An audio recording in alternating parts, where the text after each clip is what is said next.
Okay, hello, this is Esper. Thanks for watching. I'm making this video for people that are curious about Dungeons & Dragons, or D&D as we like to call it.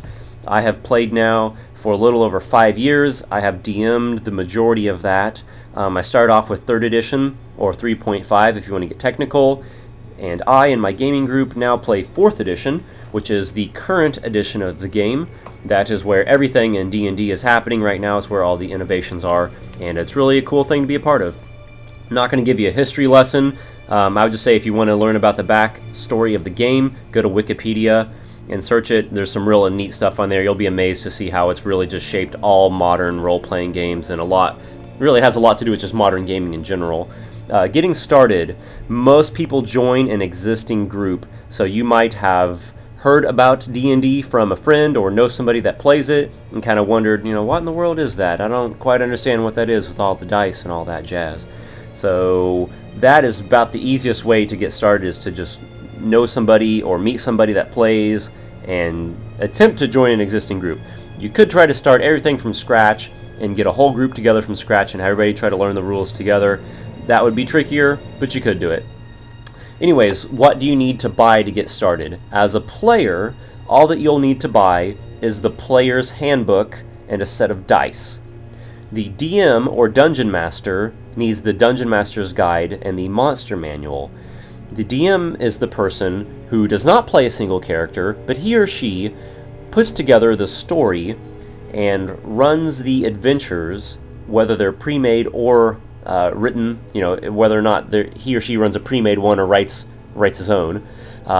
He runs the monsters, the non-player characters, describes what your character sees and hears, describes the world around you, just kind of brings it all to life, organizes it all, and kind of the referee.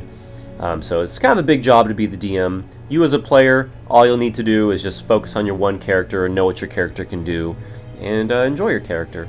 So you'll need the player's handbook and a set of dice and a character sheet. The player's handbook can be purchased at all major gaming stores, hobby stores, all your major bookstores, all sorts of websites sell them. Dice can be found at hobby stores as well. Get a set of dice, a full set. The main die is the D20, which you'll use to determine all your success and failure in your wonderful attempts throughout your adventures. In the back of the player's handbook, there's a character sheet you can photocopy, or you can go to wizards.com/DND, and there's a little link there where you can just download the PDF and print off the character sheets from home. That's what I do. So anyways, get your player's handbook and your dice and character sheet. Get with your DM and make your character. There's a lot of choices you're going to have to make here, and that's a big part of the enjoyment of the game, is just all the options that you have available to you. Unlike a video game, you have so many different things you can do, and you can really make a custom character. You'll generate your ability scores first. There's rules in the player's handbook for how you'll do that. Your ability scores are the building blocks of your character. They are strength, constitution, dexterity, intelligence, wisdom, and charisma. Those are the 6 ability scores. You can use a set array of numbers and just plug them in where you want, or you can roll for them. There's a couple ways you can do it, all kind of evens out.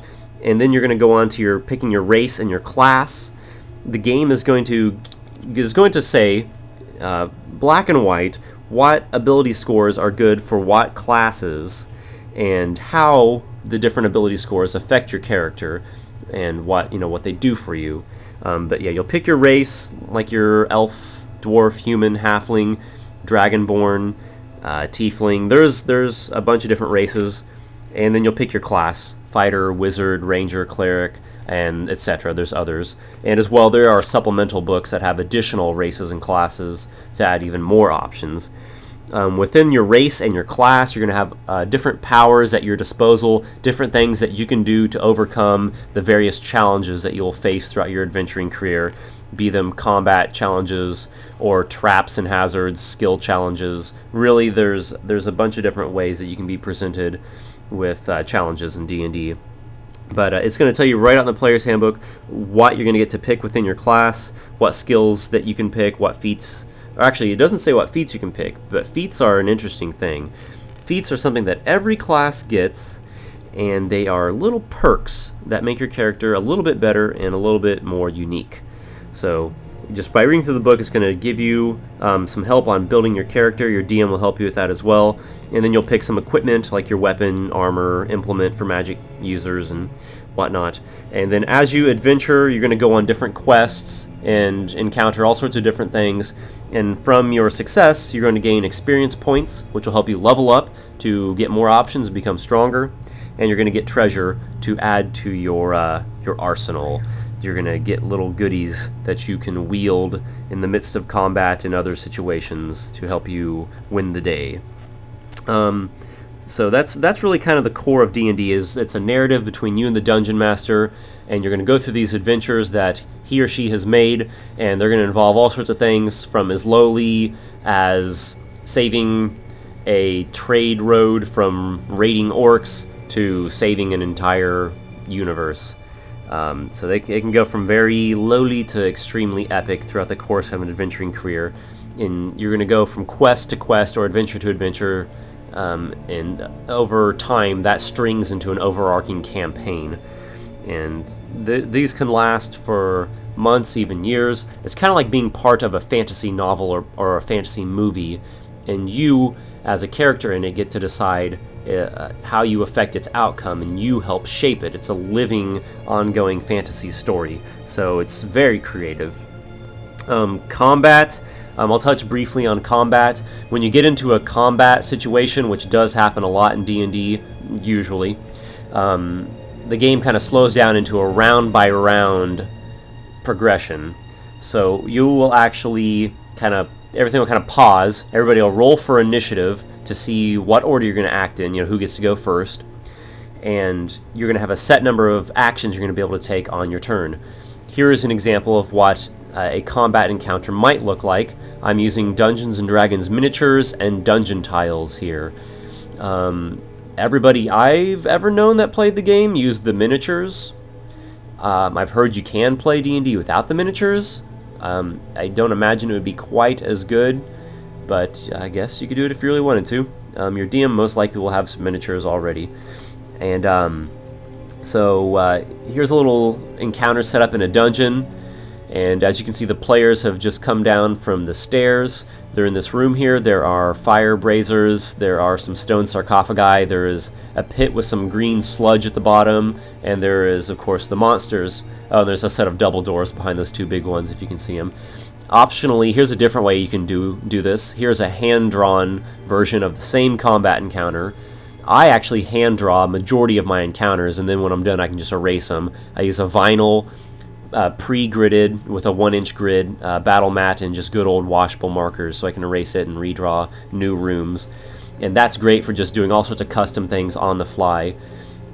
But yeah, this when you get into combat, things get very tactical. You're going to have to choose what you're going to do every turn. You're going to have to figure out as a group how to interact with each other's abilities and kind of set up tactical maneuvers and combinations between each other's abilities, so it can get really interesting. But yeah, you can do so much in this game.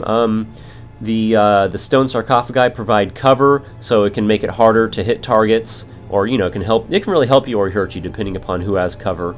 The fire braziers, if someone gets tossed into them, they're going to get burned. At the bottom of the pit, that green stuff, the DM would have already written out what that is. It might just be some muck, kind of slow you down for a little while. You have to roll a athletics check maybe to get out of there, or it might be more harmful. It could be acid that'll burn you. Could be tainted with disease, and you just get the idea. There's a lot to this game, and really it all kind of sparks the imagination, and it's many things altogether. It is a fantasy narrative, it is a storytelling game, it is a tactical combat game, it is a social interaction game.